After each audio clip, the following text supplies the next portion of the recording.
In February 2025, Gene Hackman and his wife, Betsy Arakawa, were found dead in their home, marking a mysterious and horrifying end to a truly beautiful love story. It's not exactly clear when Gene Hackman began seeing Betsy Arakawa, but a 1989 article in the New York Times claimed that they'd met at a fitness center in California, where Arakawa was working part-time. When the article was published, the couple had apparently been living together for 5 years. And while little is known about the early stages of their relationship, this timeline suggests that they may have been together while Hackman was legally married to his first wife, Faye Maltese. Notably, Hackman and Maltese had divorced in 1986, only 3 years before the Times article was published. Despite this apparent overlap, Hackman always insisted that his relationship with Arakawa began after his separation from his ex-wife. In a 1985 interview with the South Florida Sun-Sentinel, Hackman opened up about his divorce, claiming that the marriage fell apart naturally. He said, "I did not leave my real-life wife for a younger woman. We just drifted apart. We lost sight of each other. When you work in this business, marriage takes a great deal of work and love." Luckily, the second time was the charm for Hackman, as his love story with Arakawa stood the test of time. Reflecting on their relationship in a 2009 interview with Empire, the veteran actor gave a glimpse into his quiet yet blissful life, which included weekly Friday date nights. On other days, the couple simply enjoyed watching rented DVDs. Hackman told the publication, "We like simple stories that some of the little low-budget films managed to produce." In the early stages of their relationship, Gene Hackman and Betsy Arakawa moved into a mansion in Santa Fe, New Mexico. My wife is a classical pianist, and it has, a lot of cultural opportunities. Good chamber music. Yes, wonderful. Before this, the actor had lived with Faye Maltese in a Mediterranean-style Montecito home, which he once described as very formal. With Arakawa, however, Hackman built a new home for himself in Santa Fe. And while the property wasn't particularly impressive, he couldn't resist the location. Stephen Samuelson, a local Santa Fe architect, recalled to Architectural Digest, "The house was horrible. It was a 1950s block building that had sat empty and had deteriorated, but it was a great site, and the foundation had been well placed on the land." After moving in, Hackman and Arakawa transformed the house, employing the help of Samuelson and another local architect. While the two pros handled the reconstruction of the home, Hackman carefully oversaw every detail. As Samuelson explained, "He's a deeply involved client, very artistic, very keen on details. We had to call him and send sketches constantly. If we didn't, we'd get a call in a few days. 'Hello, this is Gene Hackman. Do you remember me?' Arakawa played an even bigger role, working closely with Hackman to bring a personal touch to the house. Hackman himself highlighted the couple's joint efforts, adding, "We bought a few things in Santa Fe. Other things came from auctions in New York, an antiques shop in Germany that Betsy and I found, and from Los Angeles."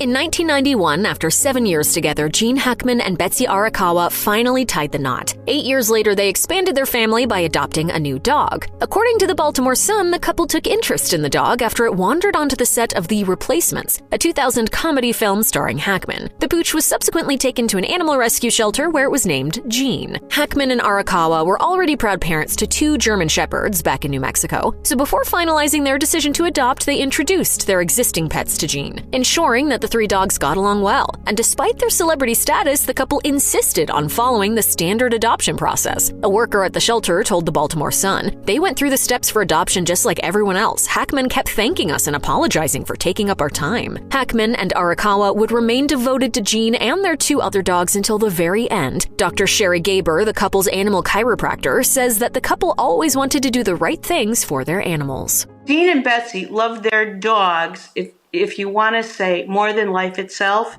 In 2008, Gene Hackman confirmed that he had officially retired from Hollywood. He told Reuters, "I haven't held a press conference to announce retirement, but yes, I'm not going to act any longer. I miss the actual acting part of it, as it's what I did for almost 60 years, and I really loved that." It's funny that I never had any large goals as an actor. All I wanted to do was work. Hackman also admitted that he'd found showbiz stressful in recent years. As he turned away from acting, though, he turned towards writing. His first novel, Wake of the Perdido Star, had been published in 1999, but it wasn't until the 2000s that he fully embraced his passion for storytelling. His second novel, Justice for None, was published in 2004, followed by Escape from Andersonville 4 years later. In total, Hackman published 5 books during his years-long stint as an author of fiction. And while acting had been his first love, writing soon became Hackman's chief way of expressing himself. In a 2014 interview with Writer's Bone, he said, "It's my way of staying relevant." Hackman also credited his wife for working as his editor and invariably helping him hone his writing skills, noting that, "If in fact I have a style, it came from repeated edits, friend suggestions, and my wife's unwavering specific read-throughs." According to Barbara Lenehan, a close friend of the couple, Arakawa often helped her husband type his handwritten manuscript. Lenehan told the New York Times, "She was very involved with what he did. She made it very possible for him to do it." Following his retirement, Hackman and Arakawa retreated to their Santa Fe home and began leading a reclusive life. As he got older, Hackman began to enjoy the simple things in life. Stuart Ashman, a longtime friend of the actor, told the Los Angeles Times, "He was a pretty low-key individual, even though he was someone who had amazing stories to tell about Hollywood and other celebrities. He was just a regular guy." Though they maintained a cordial relationship with members of the Santa Fe community, Hackman and Arakawa were rarely seen in public. A next-door neighbor told the Mirror, "They have a gate, and we have a gate, and we just have never even seen each other." Of course, there's no doubt that the couple found comfort in their enduring love for each other. Aaron, a friend of the couple, described Hackman and Arakawa as one of the tightest couples he'd ever seen, telling People magazine that they seemed like real-life partners. But while Hackman and Arakawa found peace in their solitary lifestyle, this could have contributed to the actor's struggle with Alzheimer's disease in his final years. According to Dr. Tim Beanland of the Alzheimer's Society, social isolation reduces brain stimulation, which in turn increases the risk of degenerative diseases such as Alzheimer's and dementia. Given the demands of his acting career, Gene Hackman was never fully present in his children's lives as they grew up. Hackman's fame actually made life even more difficult for his three children, Christopher, Elizabeth, and Leslie. Hackman himself told the Irish Independent that his success was always hanging over their heads. He added, "It's tough being the son or daughter of a celebrity. I couldn't always be home with them when they were growing up." I unfortunately was off doing what I thought was important work. Over the years, Hackman's relationship with his kids became pretty much non-existent. In 2011, he opened up about his strained bond with his son Christopher, admitting that it would be hard to offer him advice because he'd lost touch with him a long time ago. Hackman told GQ, "Maybe it had to do with being gone so much, doing location films when he was at an age where he needed support and guidance." Hackman had a better relationship with his youngest daughter, Leslie, but even she revealed that they'd not spoken in months when he died. In the months leading up to her death, it seems Betsy Arakawa also went no contact with her aged mother, Yoshi Feaster, who is said to be suffering from dementia. Feaster's housekeeper told the Daily Mail, "Betsy hadn't called her mother in months. She usually called every 1 or 2 months. Last time she called was October. We were thinking, what happened?"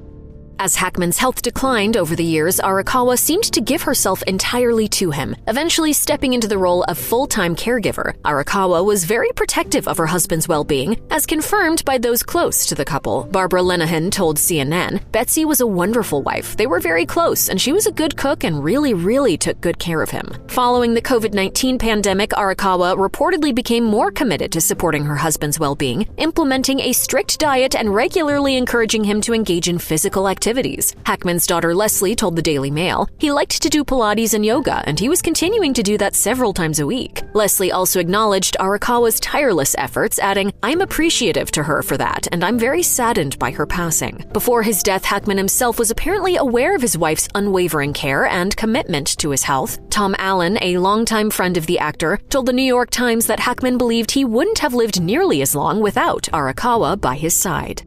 On February 26, 2025, Gene Hackman and Betsy Arakawa were found dead at their home in New Mexico, and countless questions soon arose about the nature of their deaths. Now to the investigation into the suspicious death of legendary actor Gene Hackman and his wife Betsy Arakawa. For one thing, the couple's bodies were discovered in different parts of the house. Hackman was found in the mudroom near the kitchen, while Arakawa was found in the bathroom. Zena, one of the couple's 3 dogs, was also found dead in a closed kennel. It was soon reported that Hackman and Arakawa's bodies were in a state of mummification when they were found. Initial investigations suggested that Arakawa had died on February 11th from hantavirus infection, a rare fatal disease spread by rodents. Then, in March 2025, further details about Arakawa's final hours came to light, died, it seems that on February 12th, a day after she was believed to have died, Arakawa had made a number of calls to a health clinic to ask for medical advice. A worker at the clinic told the BBC she called and described some congestion, but didn't mention any respiratory distress, shortness of breath, or chest pain. Arakawa had initially made an appointment at the clinic for February 12th, but canceled a few days earlier in order to care for her husband. According to data retrieved from his pacemaker, Hackman himself is believed to have died on February 18th. An autopsy confirmed that he died of heart disease and complications from Alzheimer's. A number of experts told the BBC that Hackman would have experienced traumatic feelings of grief after finding Arakawa's body, but his disease likely rendered him too overwhelmed to act. Tragically, the nature of his condition meant that this process may have repeated as a cycle until he too died.